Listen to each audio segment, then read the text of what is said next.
It's a beautiful summer, and you've been hiking and camping all day long. But now it's nighttime, and behind the trees you see eyes peering at you. Who are they, or what are they, and what do they want? But more importantly than all that, do you have any hope at all of escape? What's that? You want to be scared? Come with me.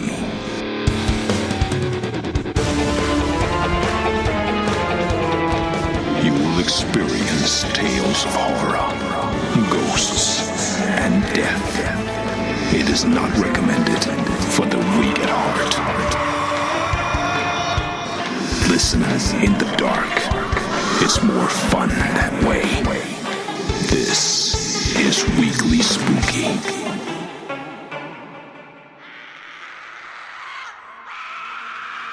Hello, my spookies.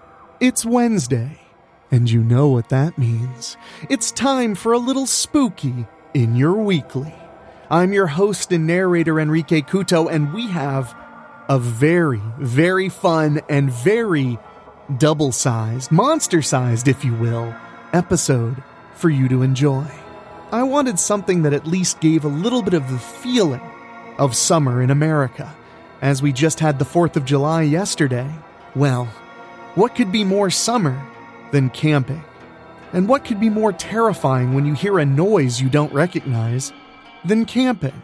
So that's where we're heading, thanks to author David O'Hanlon. But before we get to that, I want to say thank you so much for listening. It's the dead of summer, the time of year when all the normal people don't need scary stories in their week. But you and I, we're not normal people. We love the spooky every single week, and I promise you, I'll deliver that every week just as I have for the last 198 weeks. Oh, that's right. Boy, we've made a lot of episodes, and if you want to help support us, we really could use your support. A free way to do that is go to your favorite podcasting app like Apple Podcasts or Spotify and leave us a star rating. On Spotify, we have over 200 star ratings, and on Apple Podcasts, we have about 164. So, log onto your app, make sure you're subscribed, and leave us a star rating. It helps new people discover the show and brings our spooky community that much closer. And if you want to hang out with fellow spookies, just go to Facebook and search Weekly Spookies Tomb of Terror. It's a little group where we share, well, memes and other scary things that we enjoy. And if you really love the program, you can go to weeklyspooky.com and click on Patreon. For as little as $1 a month, you can get a bonus episode and tons of additional content. But now, my friends, I think it's about time for a little cryptid terror after these quick words.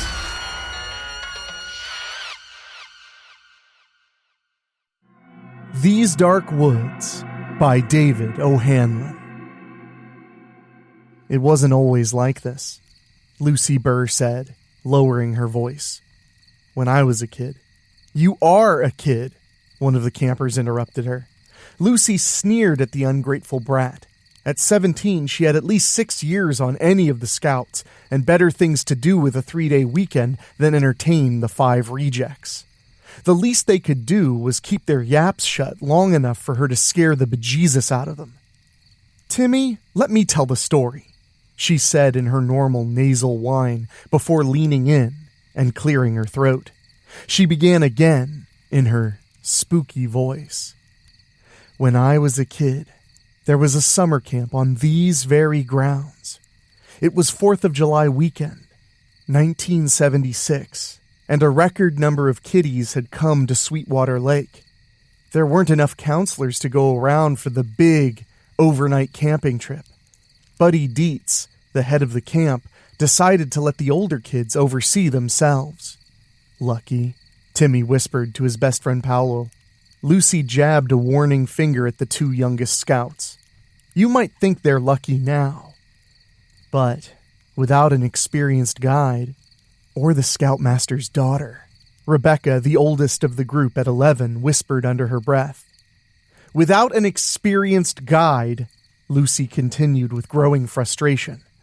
They didn't know where to set up their tents for the night. Several of the groups got lost, and one wandered far beyond the boundaries of the camp, to a wide holler. Much like this one. Perhaps it even was this very one. What happened to them? Ralph, the only of the snots she liked, asked as he adjusted his Beaver Scout ball cap atop his mop of brown hair. No one knows, Lucy said, leaning closer to the fire so the flames flicked shadows across her alabaster features. The next morning, when Mr. Dietz welcomed everyone back, over 20 campers were missing. It took the entire day to find most of them. Most. That's it? Tiffany asked incredulously, pushing her glasses up her narrow nose. Kids got lost in the woods and that's supposed to be scary? Did they even have their land navigation badges? What about signaling? Was this Dietz guy a complete ignoramus? Actually, he's the greatest outdoorsman in the Midwest. He's a park ranger now, and he designed a lot of the material you Beaver Scouts learn, as a matter of fact, Lucy told her. That's not the point, though. What was the point? Rebecca huffed. The point was that no one has been allowed to camp here for the last 9 years, for good reason. But, Lucy slapped her thighs and sat up straight. Why am I bothering? Roast hot dogs and sing silly songs. We're supposed to be practicing our scouting skills, Tiffany reminded her. That's what your dad, Scoutmaster Kevin said. I did mine already, Timmy gestured to his and Paolo's tent. I set it up without any help. That's why it's leaning, Rebecca chided. Yeah, well, it's a lean-to, Timmy offered. What was the reason? Paolo asked. Why couldn't anybody come here? Yeah, Ralph prodded. Lucy sighed and took her seat at the fire once more. It was late that next evening when they finally found the campsite of the missing children. The tents had been flattened and torn to shreds. The fire had burned out, but the smell of cooked meat hung in the air. The campers were all missing, and the only clue was a set of big, bare footprints leading into the forest. You mean, Ralph gulped. They were killed? And eaten, Lucy hissed. A posse searched for 3 weeks. They found bits of clothing, but never any bodies. No whole bodies, anyway. Buddy Dietz found a pile of dung with a tiny, white finger bone inside. The men called off the search and condemned the entire area. So why are we allowed out here now? Paolo asked. Who says we are? Lucy gave a wicked smile. It's because there's no such thing as Momo. Rebecca rolled her eyes. It was a movie of the week, you dweebs. It's like Bigfoot, but trashy like Timmy. Eat my shorts, Braceface, Timmy fired back. Does Momo have bright orange eyes? Tiffany asked in a trembling squeak. Yep, Rebecca said. And stinky brown fur. Maybe you shouldn't say stinky. Tiffany raised her hand, pointing shakily. He might not like it.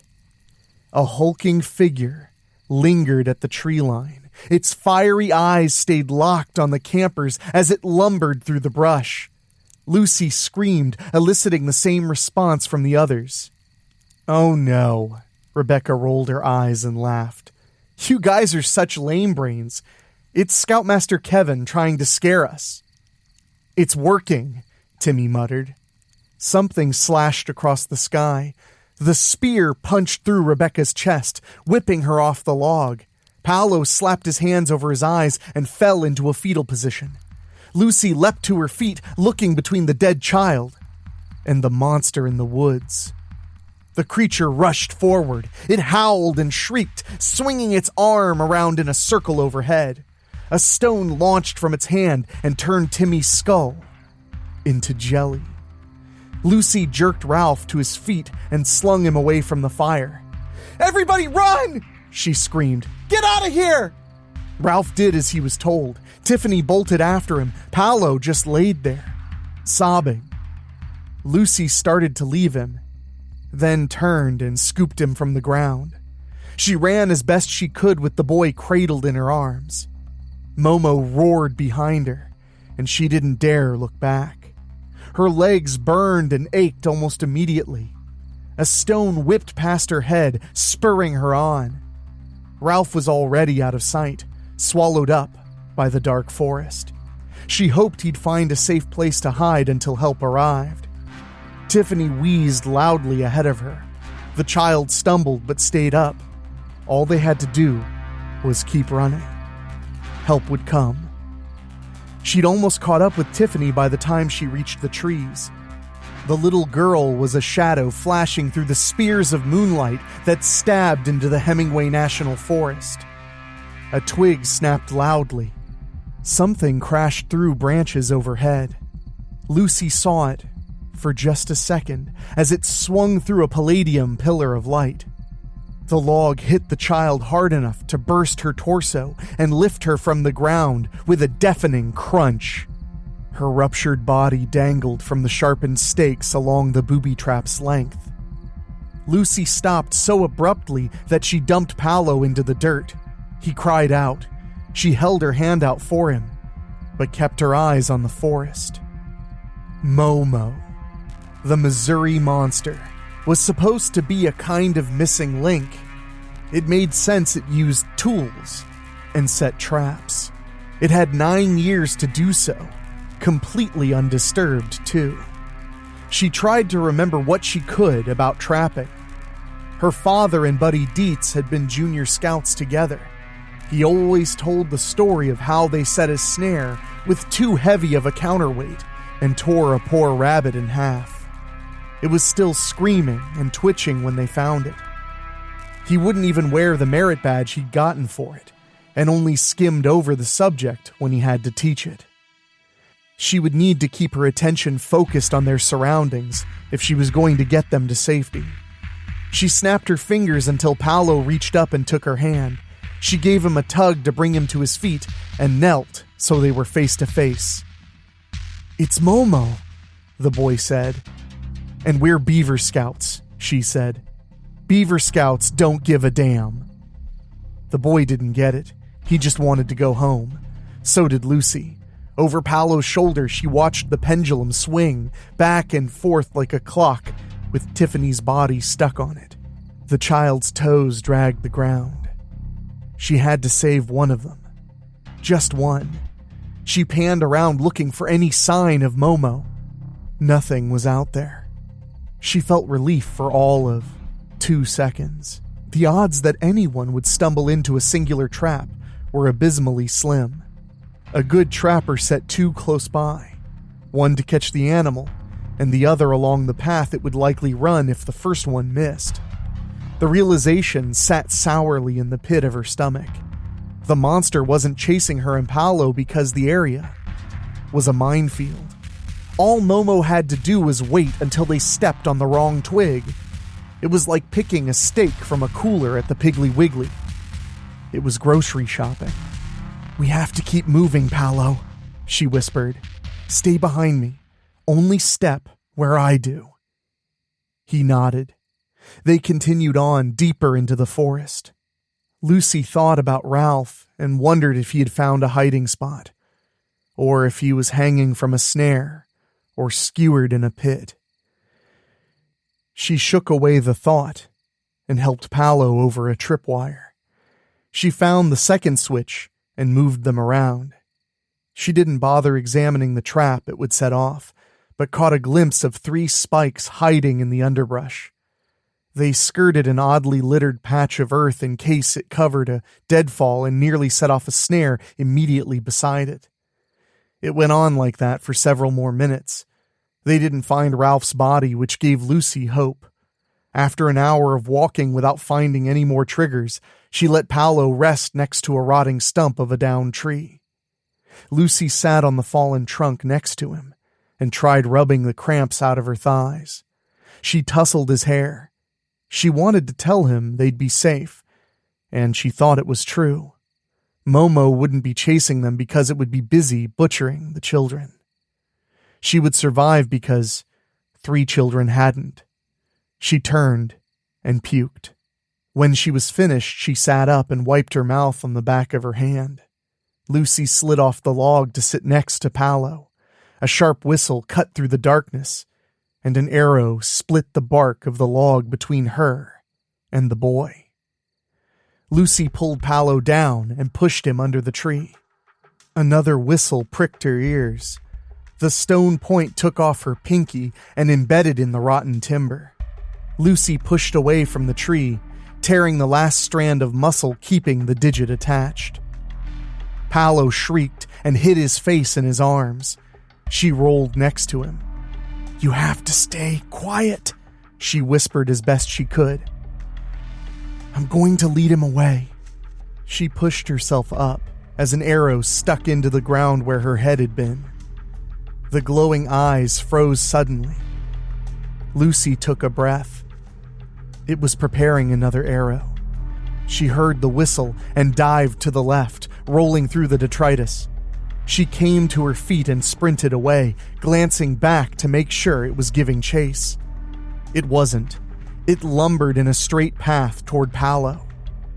Lucy stopped running, catching herself on a tree. "Run, Paolo! You have to run! It's coming!" she warned. The boy listened, unfortunately. He sprang from his hiding spot, and Momo put an arrow through his skull just as quick. Lucy screamed. The glowing orbs snapped around to face her. Momo charged, barreling through the scrub after its last victim. It threw down the bow and bashed away branches with its hairy, powerful arms. Lucy ran deeper into the woods, blinded by the tears that wouldn't stop coming. She held her hands out to guide her as much as possible. She bounced off an oak and righted herself before tripping over a tangle of vines. She slid through the leaves until her face struck a protruding rock. Lucy stood shakily. Blood streamed down her filthy face from the gash in her forehead. Momo was drawing nearer. It stopped, hunkered down, and watched her regain her composure. She stared at its furry form. She understood. It wanted to hunt. Lucy took off like a shot. Momo launched after her. She hurdled logs and rocks, ducked low branches, and twisted around trees. She didn't dare stop moving. The cacophony of Momo's pursuit was getting louder. A dense tangle of branches blocked her path. Lucy found some hidden reserve to make herself run harder. She crossed her arms over her face and squeezed her eyes tight as she plowed through it. Her legs continued pumping, but the ground was gone. Lucy turned as she fell over the ledge of the cliff. She saw the fierce, glowing orange eyes watching her plummet into the river below. More scares to come after these quick messages.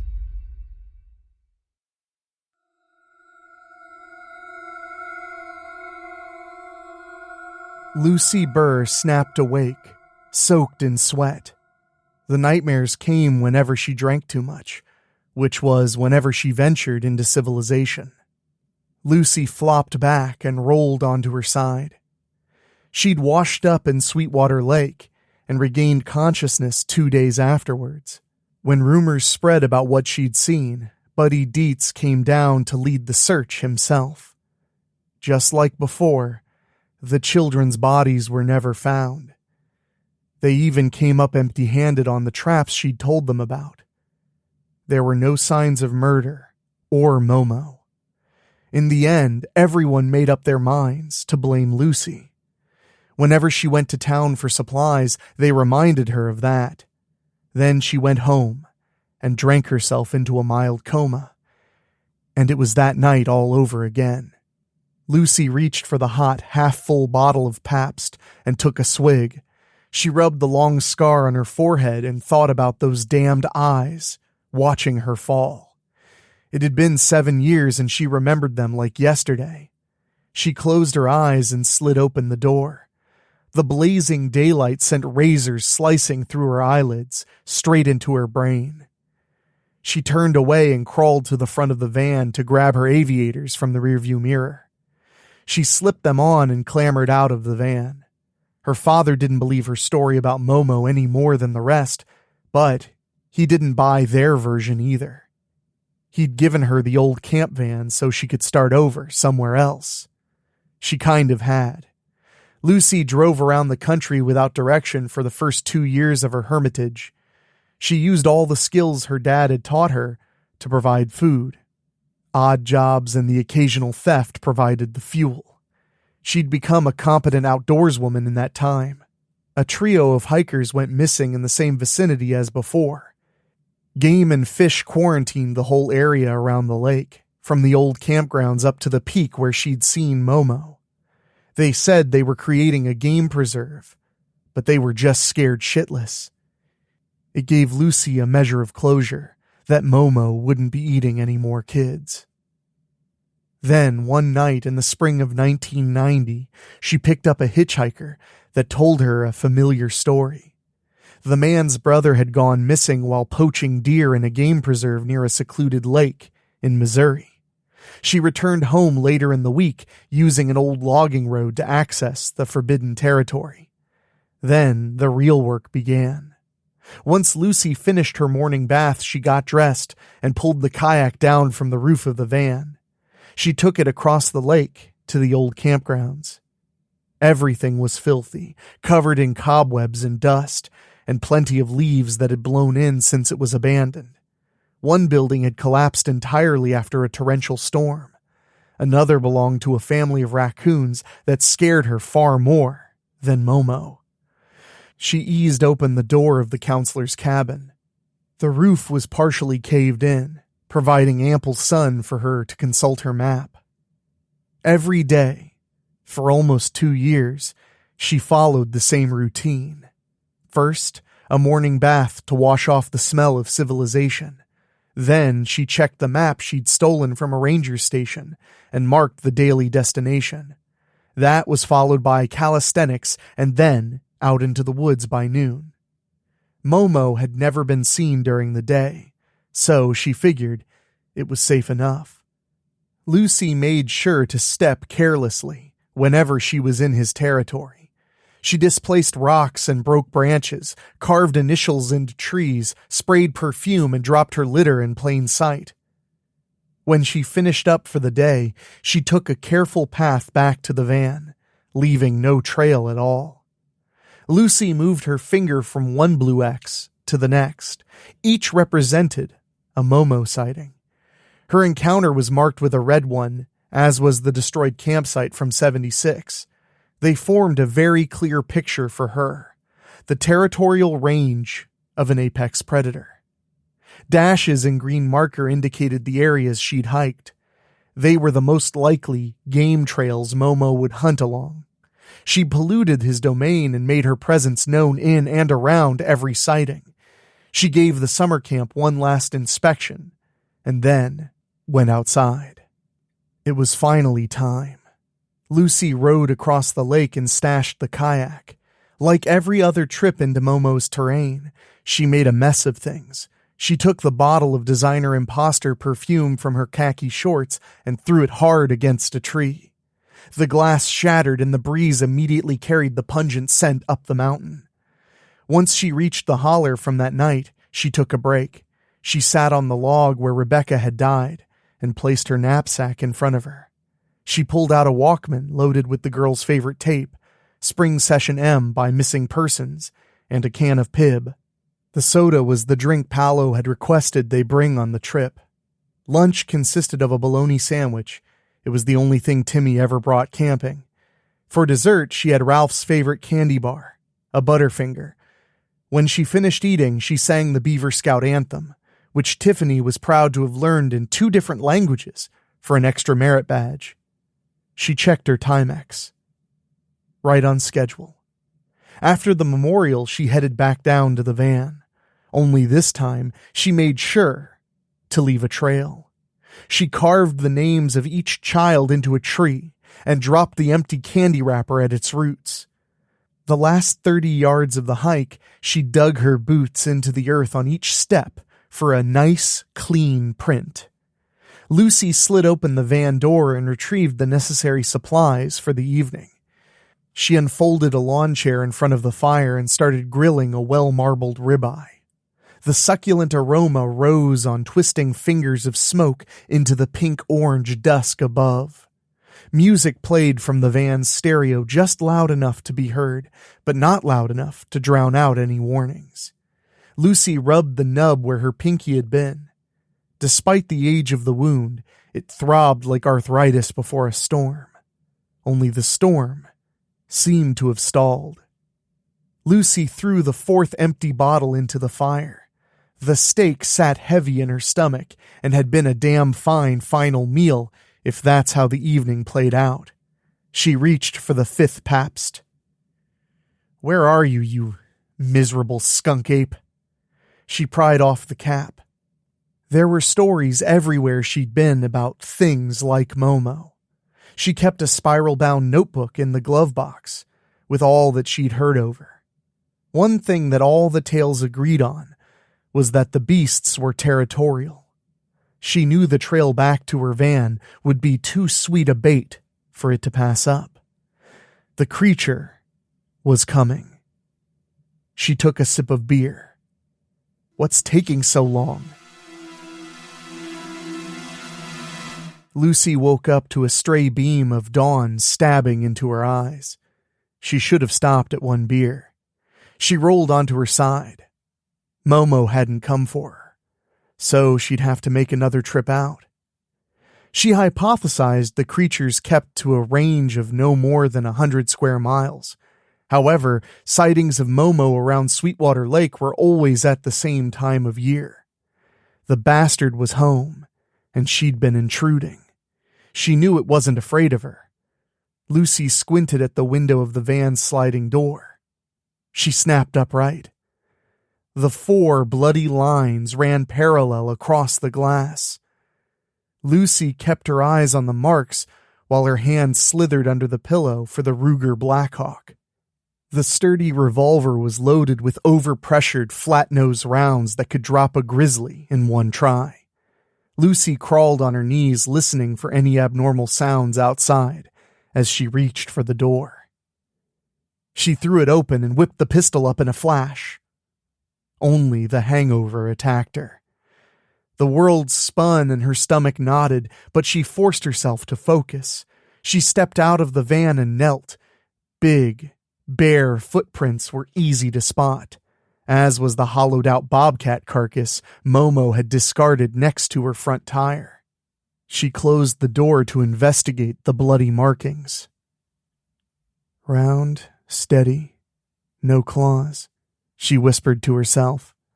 She splayed her fingers and set them over the streaks. Small hands and such big feet, she grunted.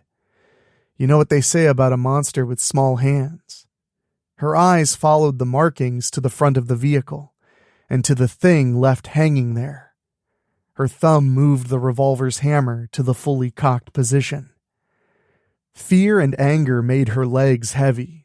The 6 steps forward felt like miles. She reached up and took the offering from her antenna. A Beaver Scout ball cap, just like Ralph had been wearing when she told him to run. She never found out if Momo got him, or the woods did. He'd simply vanished. That hurt her more. If Momo didn't kill Ralph, then she did when she told him to hide in the forest. A long shadow cast out of the tree line. She took a knee and shielded her eyes from the light. It was hard to pick out, but she knew what was watching her. Momo wanted to make sure Lucy knew her role in the hunt. She did. The Blackhawk snapped up, and she squeezed off 2 rounds. Dirt kicked up where the bullets had intentionally dropped short of the beast. It didn't move. Lucy snorted. Neither of them were going to back down. They'd exchanged threat displays, and now there was only one thing left for the 2 predators to do. She adjusted her aim. The shadow lumbered away. That's right. She followed Momo with the gun's blade sight. This ends tonight. Lucy glanced at the sunset appreciatively as she withdrew the walnut case from the glove compartment. She went to her little folding TV dinner stand and sat the box next to the glass vial with 3 X's marked on the masking tape label. An Arkansas gunsmith had made her 6 cartridges he called Bigfoot Specials for her hunt. Lucy hadn't planned on using them unless there was no other choice. She wanted a clean hunt. She wanted to beat the animal at its own game. After their encounter that morning, however, she'd learned Momo was no animal. It was a monster, and the monster was not playing any game. Lucy took each of the specials from the box and stood them on the tray. She removed the dropper from the bottle and filled each of the 320 grain hollow points with the liquid metal. The bullet would hit Momo fast enough to bury deep inside its body. Then the filler would react to the moisture and detonate, turning the creature's insides into smoldering outsides. The alloy hardened into place. The same reaction would slowly degrade the seal of the bullet to the casing, making them worthless within a day. She slipped each bullet into a chamber and snapped the revolver shut before holstering it across the small of her back. Her fingers curled around the rubberized grip of the buck fieldmate strapped to her hip. The knife had tasted blood before. Lucy crawled into the van, shutting the door behind her, and settled onto the mattress. Campgrounds and rest stops were dangerous for young women traveling alone. Lucy saw those places a lot during her hermitage. She was in the Wayne National Forest investigating a Momo-like creature called the Grassman when the 2 Peckerwoods forced their way into the van. The fieldmate had been forgotten underneath the front seat. She found it, just in time. The knife's sawback had been exceptionally useful in breaking down the men's joints, so she could dispose of the pieces over 70 miles and 3 states. She drew the knife from the camo sheath and tossed it from hand to hand. Momo would come after dark, and the anticipation was maddening. She'd never figured out its pattern. That was why she'd spread her marks across the entire range for so long. She thought about the children's names she'd carved in the tree, and about Ralph's hat dangling for her. She marked her territory, and she stared at the blood on the window and then down at her own hand. Her mind drifted to the map back at the campgrounds. She'd stolen it from a ranger station, and it had their patrol trails marked. That was how Momo avoided detection. It followed the hunters. Had it been following her? Did it know what she had planned? The window shattered behind her. The rank, furry arm wrapped around her throat, and her knife flew from her hand, pinning itself into the mattress. It hadn't waited. The muscles bulged against the sides of her neck. She punched at the arm. It constricted tighter. Her vision blurred. Lucy threw her hands back, scratching at the creature. Her nails raked down its face. She felt something round and jammed her thumb into it, tearing it out. The eye landed on the quilt next to her knife, but Momo choked her harder. Her hand went for the Blackhawk. Momo dragged her halfway through the window, trapping the weapon in its holster. Lucy grabbed the window frame with both hands. She pushed with everything she had. Momo jerked her out of the window, twisting her sideways in the process. She stared down at the ground, at the feet. Lucy snapped her hand back to the revolver and fired it from the holster. The Magnum's shot was deafening in the confines of the van. Its muzzle flash scorched her shorts, and the round punched a fist-sized hole through the side of the vehicle. The projectile missed Momo, but startled it enough that it let go and darted away. Lucy slumped to the mattress, rolling away from the window in a coughing fit. She jerked her knife free and blew the polyester stuffing from the teeth of the sawback, before sheathing it. The orange orb caught her attention. Lucy picked up the eye by the 2 broken wires and held it close to her face. It wasn't an eye. It was a light bulb. Her vision had been blurry, but she'd seen Momo's feet. They were boots. Oversized modified, but boots. It all registered as the van shifted. Her ears rang from the shot, so she couldn't hear the sudden bursting of the tire. Momo streaked by the windshield and disappeared out of sight. He, not it, was crippling the vehicle. Lucy threw open the door and jumped out of the van, hitting the ground with her shoulder and rolling through. The Blackhawk cleared its holster. You're not safe yet. Weekly Spooky will be right back. Lucy rounded the back of the van, clutching the revolver in a 2-handed grip. She twisted around the side of the vehicle. No Momo. The kayak flipped over the edge of the roof and knocked her sideways. She pivoted and fired a moment too late. Momo jumped off the roof and landed in a crouch. He flung his hand outward. Lucy screamed, nearly dropping the gun as the white-hot pain raced through her leg. The stone knife stuck out of her thigh, with its tip scraping the bone inside. Momo slapped the pistol from her hand and decked her across the jaw. The ground knocked the air from her lungs when she landed. She glanced around and saw the day's last bit of light glinting off the revolver on the lakeshore. His shadow cast over her. Momo was just a costume. Coyote, bobcat, and skunk furs were stitched to a suit of elk hide. The patchwork was hidden behind leaves and branches woven into the seams like camouflage. Deer antlers protruded from the shoulders like spikes on a punk's leather jacket. The remaining orange bulb glowed in a hood over a carved wooden mask adorned with hog tusks. Momo stalked forward.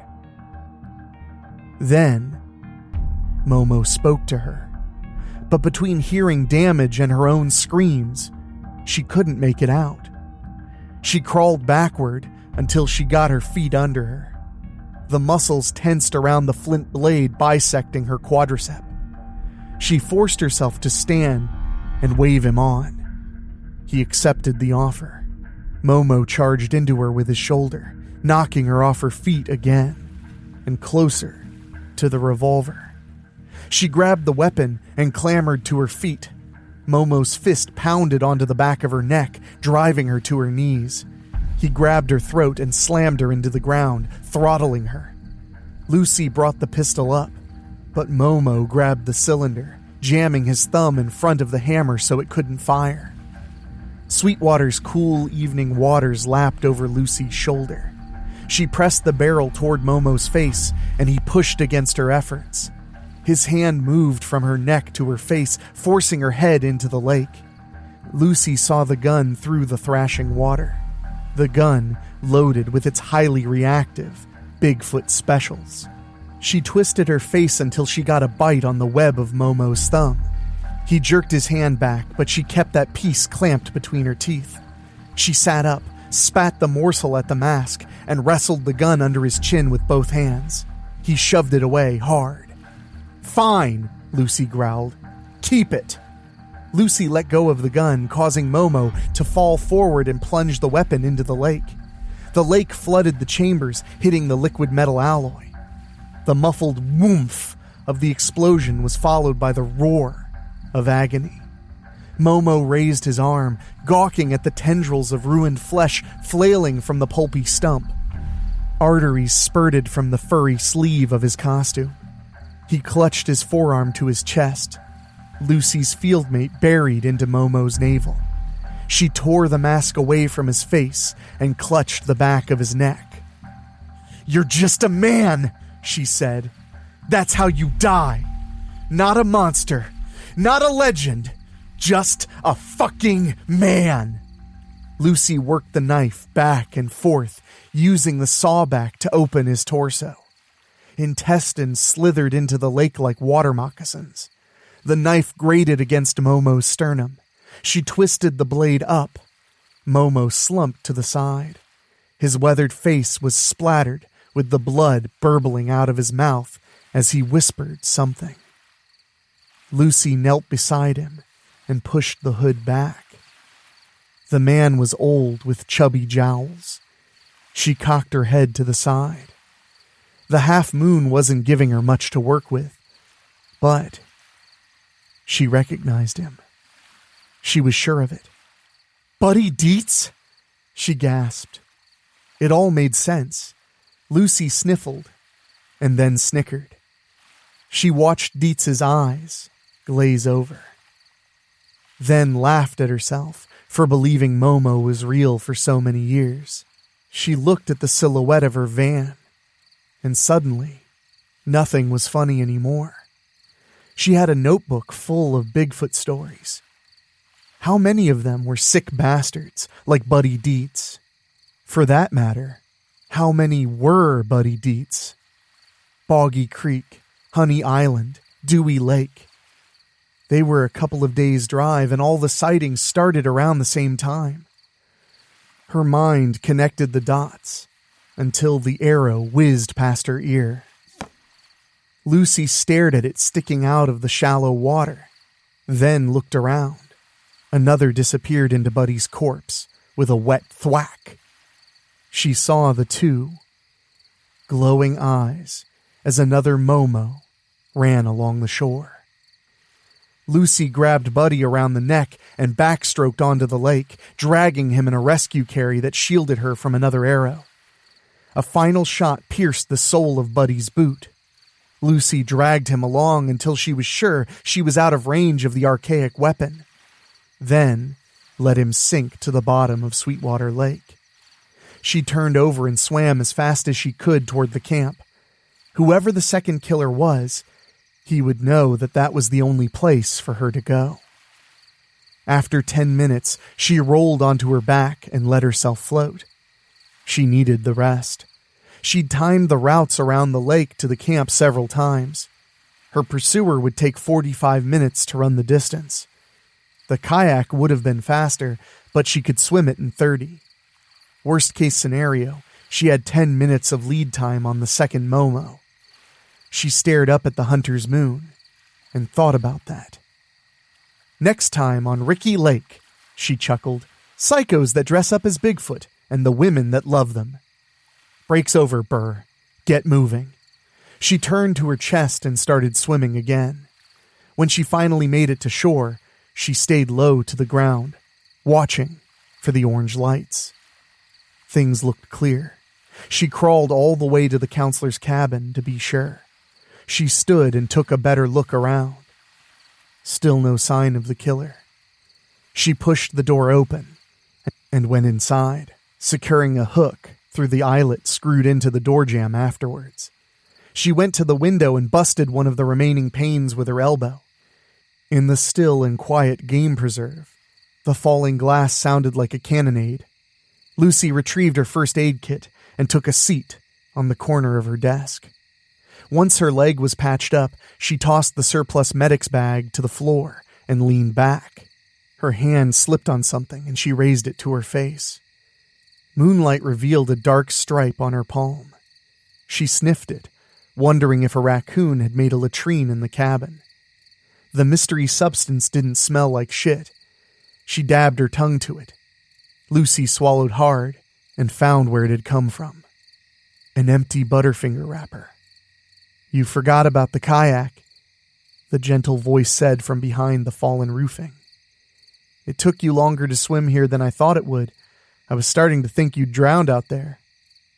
Momo stepped out from the cover. He'd shed his mask and hood, revealing the softer features of a young man or older teen. He took something from his pocket and flicked it open. He slipped the Beaver Scout cap onto his sweaty mop of brown hair. "Doesn't fit so well anymore," he said. "Ralph? You're alive." Lucy wasn't sure if she was asking him or telling herself. "All this time, Buddy had you He saved me, Ralph corrected her. I fell in a crevice after you told me to run. I was stuck for 2 days. I thought I was going to die there. Ralph came closer, then paused. He knelt and gingerly cleared the detritus from a spot on the floor. Lucy sighed. Ralph lifted the loop of steel cable with a chuckle. A snare? Were you going to catch Momo and turn him into the police like Scooby-Doo? Ralph shook his head. Why'd you come back, Lucy? Why'd you... He waved his hand around the cabin. The traps, the map, all the preparation, he continued. Why were you so obsessed with Momo? You hated the scouts and the trips and all the other stuff your dad made you do with us. Rebecca, Timmy, Paolo, they were all such little shits. Why go through all this trouble to avenge them? No. Lucy wiped her nose on the back of her hand. Not them. Not even you, Ralph. I really did like you, by the way. You were my favorite.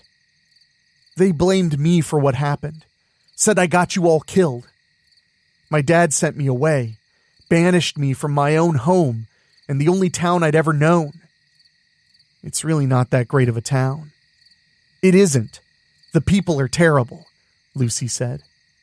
Parents didn't want the dad of that irresponsible girl that got those kids killed leading a scouts group anymore. He blew his brains out a year later. Oh, Ralph hung his head.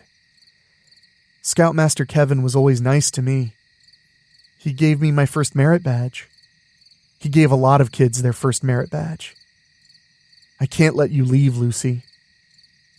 Then come and finish it, Momo. Ralph took a stone tomahawk from his belt and stalked forward. A board snapped with a sharp crack. Ralph's leg disappeared through the floor. He pushed himself up. Spikes dug into his flesh, holding him securely in place. He screamed and slashed at her. Lucy skirted around him and found the snare. Didn't Buddy teach you how to set traps, Ralph? She tossed the loop over his head like a lasso. You always set them in twos. Come back here, Ralph demanded. Don't you leave me like this. Please let me go back to the woods. I won't hurt anyone else. Don't turn me in. They'll take me away. Away from my home. I'm begging you. Lucy went to the front door and paused with her hand on the knob. Ralph, she turned to face him. Beaver Scouts don't give a damn. She opened the door. The tripwire twanged and zipped through the collapsing ceiling as the counterweight fell inside. The snare tightened, jerking Ralph upwards. The spikes drove into the bone, halting his ascent. The scout's head ripped off from his body and bounded across the floor. Lucy limped outside and made her way along the shore until she found the kayak. She froze in her tracks as a shadow lumbered around the vessel. The creature's eyes glinted in the moonlight as it noticed her. It sank down, leaning on its knuckles. Lucy tensed. The thing gave a primal shriek and then charged into the trees on all fours. Lucy kept her eyes on the woods as she dragged the kayak out into the lake. The forest ape remained hidden. She climbed inside and rode away from the campgrounds, unsure of what she'd seen, or if she'd seen anything at all. She laughed at herself for believing in monsters. Then she looked back one last time, and more eyes shimmered in the darkness.